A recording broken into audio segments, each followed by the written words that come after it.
Hello and welcome to episode 244 of the Heart of Markness Led Zeppelin Jimmy Page podcast. Today is more of the latter than the former. We have a great Jimmy Page show from, holy shit, November 25th, 1988. Let's look at the notes, Mark. You have them there for a reason. Scrolling. November 25th, 1988, Hammersmith Odeon, London, England. Same venue where The Firm had their televised debut, December 9th, 1984. That Firm concert that was broadcast on MTV with Jimmy in the white t-shirt. Same place. I love the Outrider tour, and if you have not given any time or love to the Outrider tour, you are missing out. Do not sleep on this. This is Jimmy Page playing in 1973 levels, fluidly, use of tone, use of vibrato, use of all the tricks and fluidity of pre-Dark Times Jimmy. It is a revelation, and it is disappointing that it was not tremendously successful.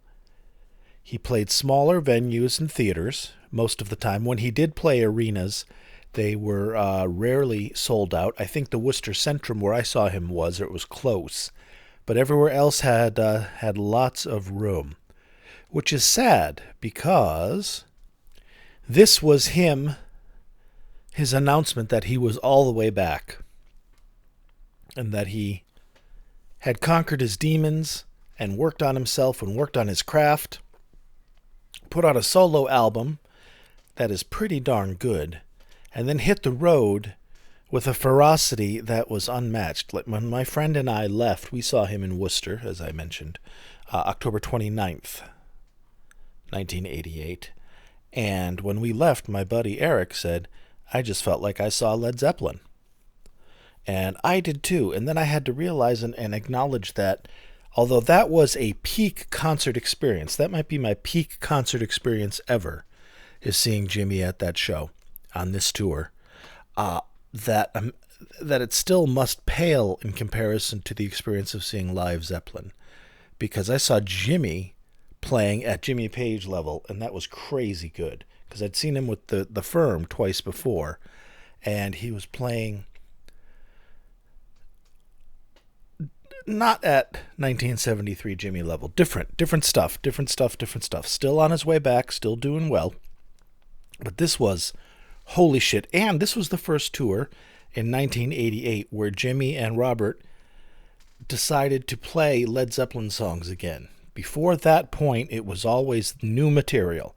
Robert didn't play Zepp stuff. Jimmy didn't play Zepp stuff.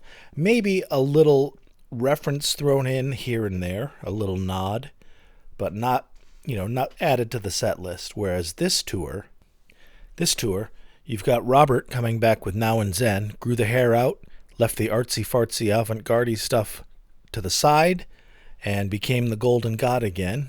Tall, cool one, lighten up, baby, I'm in love with you, all that stuff. Jimmy did the same thing.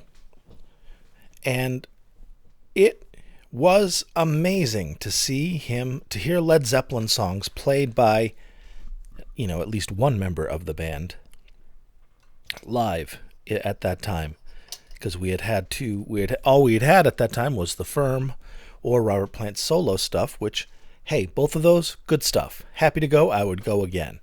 But there's nothing like seeing Jimmy Page with the double neck playing Stairway to Heaven. Holy shit.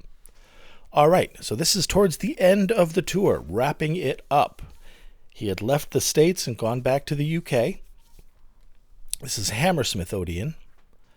And we are going to, let me read you the set list. The set list is pretty, I think it's static throughout the entire tour. I don't think there were any changes, at least none that I can think of at the time, or at this moment.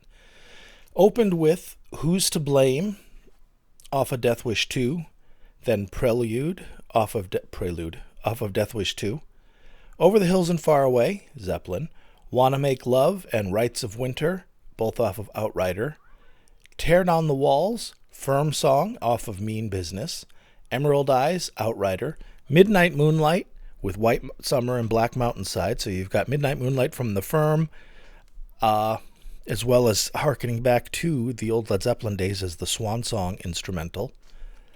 And then good old White Summer, Black Mountainside played with virtuosity again. Going into In My Time of Dying while he's got the Dan Electro strapped to him. And then City Sirens and the drum solo. City Sirens off of Death Wish 2, Jason Bonham's drum solo. Someone to Love, Firm song. Prison Blues, ridiculously dumb on the album because of the stupid lyrics and the delivery, but kick-ass live.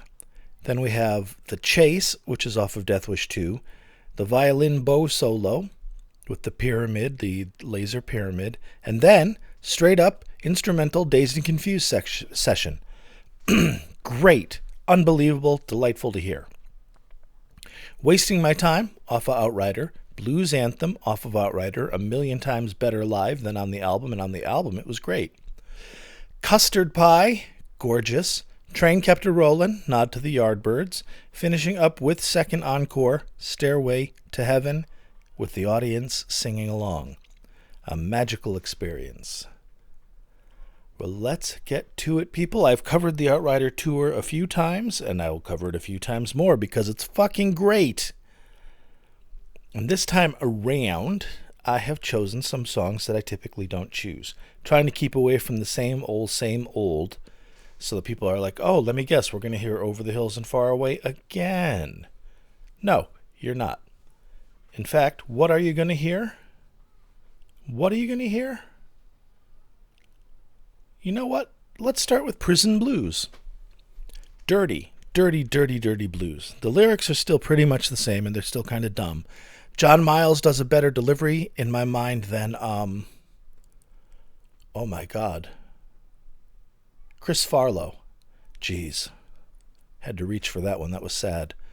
Who did the vocals on the album. And on the album, in everybody's defense, it was a one-take live recording in the studio. Like, that's what was done. That's what was said. The lyrics were made up on the spot. Super fine, super great. And the playing is still fucking badass and dirty.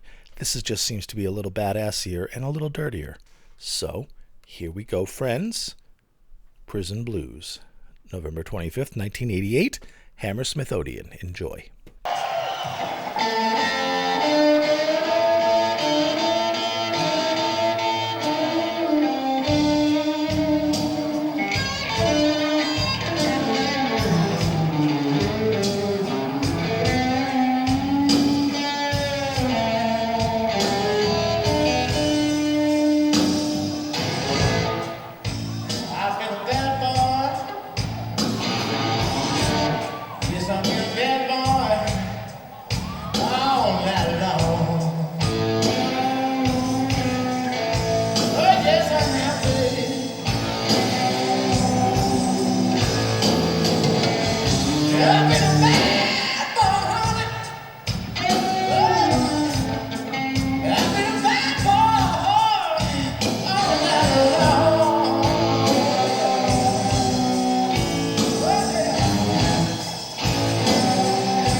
Nice. One thing that always detracts from the Outrider shows for me, a touch anyway, is just the sound of Jason Bonham's drums. They're a custom drum workshop set, and they don't have much boom. They have more of a p, which is of the time, because his playing is really good. And it was nice to hear Durban LaVerde on bass. Okay, the band is Jason Bonham on drums, Durban LaVerde on bass, John Miles, who had a nice solo career in the 70s, and also sang Stereotomy on the Alan Parsons Project album, Stereotomy, was on vocals. And he was good because he, like Paul Rodgers before him, could play keyboards as well. So he would play the synthesizer stuff for, when necessary in the keyboards for certain songs. Very good. Fantastic show, fantastic performance. Miles, nice vocal gymnastics, working with those lyrics as well as he could. Jimmy's playing, fluid, aggressive, dirty. It's a very dirty song, obviously. But then switching the tone to that super clean, some nice phrasings, nice chords. Man, that sounded stupid, but some nice chord work. Jazzy chords and things. Blues jazz. And all in all, real good. This is, it's nice hearing him play in this language again. With the Firm, it was part of the whole, like Robert Plant and everybody's redefinition. We're leaving Led Zeppelin behind, and we're going to be we're geniuses, we're great musicians, right? We don't need to have Led Zeppelin prop us up. So Robert would only do his songs, Jimmy would only do Firm, his songs. And he switched to the Telecaster and the B-Bender and completely changed his way of playing as well. He started playing in another language, or a dialect, I guess, maybe. And I wasn't a huge fan of that, although it has grown on me as I've grown and matured. But still, this good old pentatonic Jimmy playing some fucking blues, love it. Love it, love it, love it, love it. Do you love it as well? You must love it. Tell me you love it. Next song I have for you is from The Firm, Tear Down the Walls. And when I heard him go into this at the show in Worcester, which was right after Over the Hills and Far Away, maybe. So for the first time in my life, no, it was after, Rites of Winter, way after that. But he went right into it in that Zeppelin way of like, song's over, new song starting. And it was surprising to hear because I'm like, The Firm. Oh, but it has some crunch. Oh, but I like this. It's a good song off of Mean Business. Tear Down the Walls. Nice little bum ba da da dum. Bum ba da da dum. Real pretty, real nice. John Miles does a great job sitting in for Paul Rodgers. No mean feat that. And enjoy it. It's some of the non-standard Outrider stuff. Usually I would stick to, here's a Led Zeppelin song. But this is kick-ass, so enjoy it, friends. Hope you enjoy it. And I'll be back.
I think I know something now.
Well, that was interesting. That song ended, and I went for a fade out to be nice and cool. And then when I hit record to start talking, another voice said, "Emerald Eyes." And then I didn't see how it happened. I thought it might have been just something left over from the previous track. And it wasn't, because it was recorded very smallly on the channel that I'm talking now, the audio track for the mic. Weird ass shit. I'm sure there's an explanation. But it was neato. Okay, that was good. And what made me happy is that the audience liked it too. Imagine going to see Jimmy Page play. Jimmy Page. And he's playing Zeppelin songs. And you're going to go see him. And you know he's supporting his solo album, so there's going to be a lot of songs off that. That's fine. The album's not that bad. And then he plays a Firm song. And not one of the hits. More of a... Not a deep cut, because it was a single. But, I mean, it wasn't Radioactive, it wasn't Satisfaction Guaranteed, and it's not Midnight Moonlight yet. And it was good. People said yay, because it was a really nice performance of it. And I think that Jason might have had a digital drum pad trigger, because he did have digital drum pads on that kit. I think he had one that triggered the wow, because there is definitely a Jimmy Page guitar sound when he's playing other stuff, and it's just that one brown. In the midst of a time that burns forever. You know, oh, do tear down the walls, do do do do do do do do do do do wow.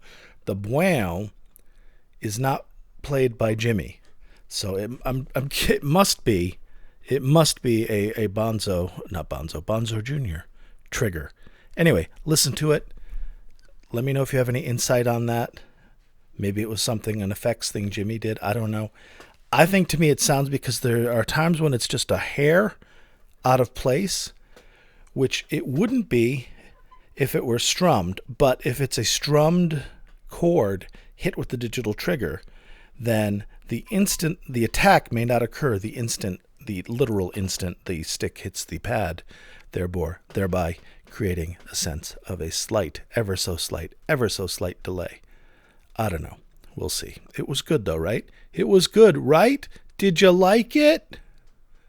I hope you liked it. It's pretty neato to me. You know what else is neato to me? You. Thanks for listening to the show. You can find me anywhere you can find podcasts, which you already know because you found me. But if you were to look for me elsewhere other than on your phone, you could find me on Twitter or X under the name Heart of Markness. You can find me on Instagram under the name Heart of Markness. There's nothing there yet, so don't go. YouTube, Heart of Markness. That one is finally just about caught up. We're almost in real time. We're into the 240s episode-wise, so we may just be one or two behind, which is nice. And YouTube has been taking off now that my friend Jeremy, who bought me the mic through which I'm speaking with you when I first started this and created one of my logos, helped me on some YouTube stuff for making things appear with greater frequency and algorithm, etc., etc. And as a result, it is super active now. I'm getting dozen or so comments a day, which freaks me out. And some of my shows are well into the thousands of views, which has never happened before on YouTube. So yay, there's that. And Facebook group, Heart of Markness, if you want to hang out on Facebook. Demographically, that's the social media platform of your choice. So you can hang out, Heart of Markness on Facebook. And there's a theme here running name-wise. There's close to 300 wonderful people in that group. Everybody's nice. You can talk classic rock. You can talk Zeppelin, whatever you want to do. And there's heartofmarkness.com, which is the site where you can go to get the show in its entirety. And by the show, I mean the concert we're listening to. So you can go to heartofmarkness.com right now and get this entire recording, that whole set list I read you, starting with Who's to Blame and ending with Stairway to Heaven. You can own it yourself, burn it, listen to it, put it on your phone, whatever you want to do. Put it on your eggs, put it on your wall, smear it on your chest. I don't care. Freedom. But yeah, you could do that, heartofmarkness.com. And all this is provided thanks to the titans upon whose shoulders rests this humble yet mighty podcast. I am, of course, speaking of my patrons. I have a Patreon. You get your own podcast episode a month. And I have to do November's. I'm going to try and get this done today. I will not get it done today. But it's begun, and it's going to be awesome. What I did do this weekend is get my Redbubble store up and stocked. And it is in the approval process, which means I think they just need a human being to look at it and make sure that there's no swastikas or whatever. Horrible pictures of, I don't know. Make sure it's not something horrific that they can't sell. And it's not. It's just Led Zeppelin stuff. I have, it's Redbubble. So everything that they sell, I put my logos on. The Wisdom logo, the YouTube logo, which is in the Led Zeppelin font with the 4 symbols underneath. And of course, the microphone logo created by my friend Jeremy here in the Led Zeppelin 2 font. All that stuff's up there. You want a cat dish with the logo on it? Great. You want a shower curtain with the logo on it? You got it. You want a baby onesie? Uh-huh. Mini skirt? Yup. Socks? Uh-huh. Tote bags? Holy fuck. You can get tote bags, coffee cups, whatever, mouse pads. Buy everything, friends. Now, it's up, redbubble.com/heartofmarkness, probably, I would reckon. But it is empty because, as I said, it's in the review process. But yeah, redbubble.com/people/heartofmarkness. Bring me right there. And if there's nothing there, give it some time. They're still looking to see if they can approve my so controversial content. And I will, of course, now that this is finally up and running, because I had a devil of a time getting the graphic stuff taken care of, because I'm absolutely fucking stupid with that stuff, embarrassingly so. So I just finally asked ChatGPT, the AI, how to do it. How do you upscale a small image? Because my images were so small, you put it on a t-shirt and it looks like you have like a postage stamp on a t-shirt. And if I make it big, it gets all pixelated and washed out. So I asked ChatGPT, how do you upscale it without losing detail? And it's like, there's lots of ways to do it. You can use Photoshop. No. You can use GIMP, which is free. No. You can use this online tool. Yes. So I did this online tool, pressed 2 buttons, and everything worked. After years of stressing out and failing over it. So yeah, Redbubble. And I know their stuff's good because I have some Redbubble shirts of people I like, and the quality is great. So hopefully you will like it. And if not, no worries. But back to my patrons. I would like to offer a Laurel and hearty handshake to Lisa, Keith and Tilda, Brian, Steve, George, Big Ed, Kenny, John from West Footscray, Picard, Rob from Melbourne, Australia, Wayne, Brad, Dan Yell, Tracy, David, actually other David, I apologize, Bonzo Billy, and Mimo. Thank you guys. I love you very much. You make everything possible. You make everything happen. You are the wind beneath my wings. Thank you, thank you, thank you. Redbubble. Remember that. Christmas is coming up. And don't you want to give people that don't know, have any idea who I am or what I do, something that says my name? And they'll go, what the fuck is Heart of Markness? And you'll just slap them in the face and go, you shut your goddamn mouth. You be glad. On your knees and thanking, weeping in gratitude for this present. That's what I want. I want horror. A horrific experience for everybody. God bless. Okay. Now back to the show. That's not true. I want everybody to be happy all the time. Alrighty. The very last song I'll play for you is Custard Pie. Beautiful, beautiful. Custard Pie, first encore. No. Last song of the set, I think. And then Train, and then Stairway. Custard Pie, and the cool thing about Custard Pie, aside from the fact that he's playing Custard Pie, which is a great song, for the first time live that I had ever heard, when he played this I lost my mind, so did the rest of the crowd, is that in places he would throw little references to other Led Zeppelin songs, which were the same little references which were sampled in Tall Cool One by Robert Plant. That bow, bow, bow, don't out. He would throw that in there. And just little bits of the ocean. Basically, everything that Robert threw in as a sample, he played live in the song, which I thought was funny and a little bit of a tip of the hat and a little bit of a fuck you, which makes me smile. So, Custard Pie, ladies and gentlemen. Hammersmith Odeon. It's still November 25th, 1988. Enjoy.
very much.